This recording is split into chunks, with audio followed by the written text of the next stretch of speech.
여름 휴가도 다녀오고. 맞아요. 어디를 갔어요 여름 휴가는? 제주도 갔다 왔습니다. 아 제주도. 요새 제주도 사람이 많다던데. 많아요. 골프 아니 그냥 하여튼 운동하고 왔는데 구경도 하고 많더라고요. 또 탁현민 의전 비서관이죠. 네. 탁현민 의전 비서관의 이 권력형 비리라고 나는 보는데. 권력형 비리죠.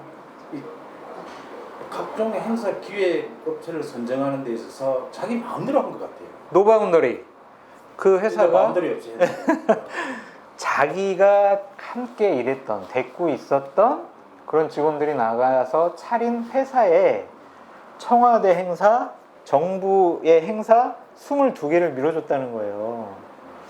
근데 참 저는 더 참 걱정되고 이분들이 큰일 났다고 생각이 드는 게 강노죠? 대변인 이름이? 강 대변인이죠. 그분이 기자 출신인데 그리고 바른 말 많이 하고 칼럼 옳은 말 많이 쓰셨어요. 뭐가 문제냐는 거예요. 이게 뭐가 문제냐요. 문제가 뭐냐면요. 법인 등기 이전에 그러한 법인 등기도 안 된 회사가 국가 행사를 했어요. 대통령 행사를 했어요. 이게 문제가 안 됩니까? 말이 안 되는 일이에요. 나중에 잘못됐을 때 책임을 어떻게 물으려고 합니까?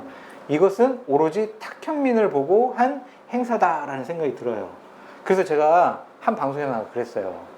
그 강 대변인 탁현민의 동료들이 나가서 차린 회사 말고 국가 행사나 대통령 행사 중에서 법인 등기 안 한 회사와 계약 맺은 사례가 한 건이라도 있느냐, 그걸 대답해라 라고 제가 강하게 주장했습니다. 한 건도 없어요. 그럴 수가 없거든요. 대통령 행사에서 보안이 문제였다. 그렇죠. 또 긴급성, 행사의 퀄리티 네. 유지를 위해서 이게 다 누구나 수의 계약이나 이런 걸 할 때 쓰는 방패막입니다. 그럼요. 이 부분이 있다 하더라도 그 절차를 지키려고 노력을 하죠. 그렇죠. 객관적으로. 그게 이제 공정성을 담보하는 것이고 그렇죠. 하는 부분인데 완전히 싹 무시해버렸다. 무시했죠. 그러니까 예를 들면 이럴 수 있어요. 탁현민 비서관이 아우 내가 데리고 있던 애들인데 얘네들이 나랑 호흡 맞춰서 일을 잘해.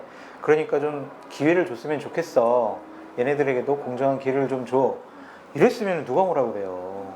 근데 수의 계약했죠. 법인 등기 안 했을 때 했죠. 자기가 행사하는데 기획을 하는데 정부 행사 기획하는데 가가지고 아 이거는 좀 이렇게 바꿨으면 좋겠어. 자기 마음대로 했어요. 네, 이렇게 바꿨으면 좋겠는데 이렇게 바꾸는 거를 행사를 잘하는 데가 여기 노 바운더리라는 회사야. 이런 식으로 해서 밀어준 거 아닙니까? 이게 공정합니까? 이게 평등합니까? 이게 대통령이 말한 공정과 정의입니까? 그런데도 청와대 대변인은 아무 문제가 없었다. 이 정권 집권 세력 큰일 났습니다. 옵티머스 금융 사기 그 전 대표 네. 임종석 비서실장하고 참 한양대 관계고 같이 또 일도 했고 지금 미국에서 버젓이 활개를 치고 다니고 있다. 그러면서 언론 인터뷰 했던데요. 난 잘못한 게 없어요. 대통령과 같이 외국 순방 나간 거 나는 내 돈 주고 갔어요. 아니 정말 많은 기업인들이 자기 돈 내고 대통령 해외 순방 따라가고 싶어 해요. 누가 자기 돈 내고 갔냐 이걸 문제 삼은 거 아니잖아요. 거기에 가서 대통령하고 사진 찍고 비서실장 사진 찍고 같이 헤드 테이블 앉아서 회의하고 이런 것 때문에 사람들이 투자한 거 아닙니까? 그거를 문제 삼는 건데 지금 본질은 딴 데 있는데 그냥 내 돈 내고 내가 따라갔는데 내가 뭐가 문제야? 이렇게 얘기를 하고 있어요. 그러면서 들어오질 않아요. 뭔가 있는 거죠. 뇌관이라고 생각합니다. 서울중앙지검에서 수사를 하고 있는데 되겠습니까? 꼭 데리고 올 생각도 없는 것 아니냐. 없어요. 국장님 생각해보세요. 윤미향, 우리를 분노케 했던 그 윤미향 씨 사건 2달 넘었어요. 윤미향 소환 안 해요.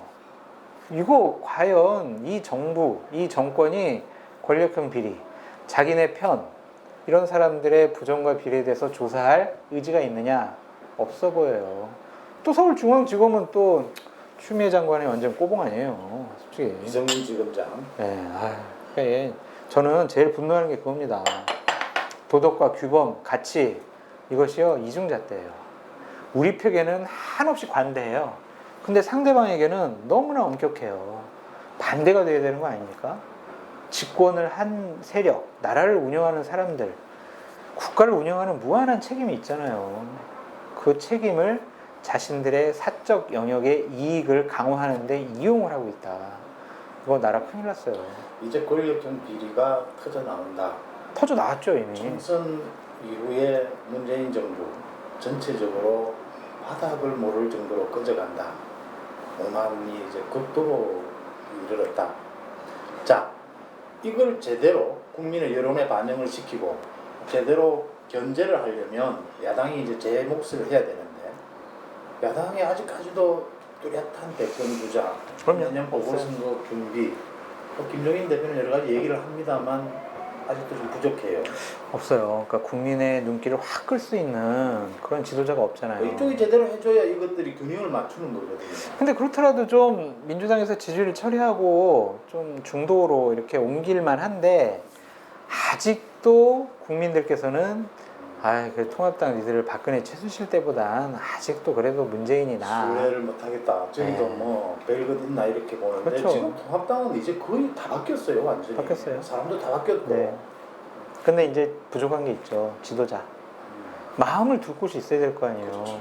우리가 저 집 맛이 없어가지고 저 집 가기 싫어. 근데 주위에 음식점이 없어요. 배는 고파요. 밥은 먹어야 돼요. 그러면은 집에서 도시락을 싸우던지 아니면 그 집 가서 억지로 먹어야 되잖아요.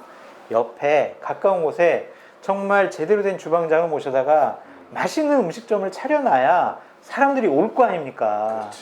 그래야 돼. 그것을 김종인 위원장과 주호영 원내대표가 해야 된다.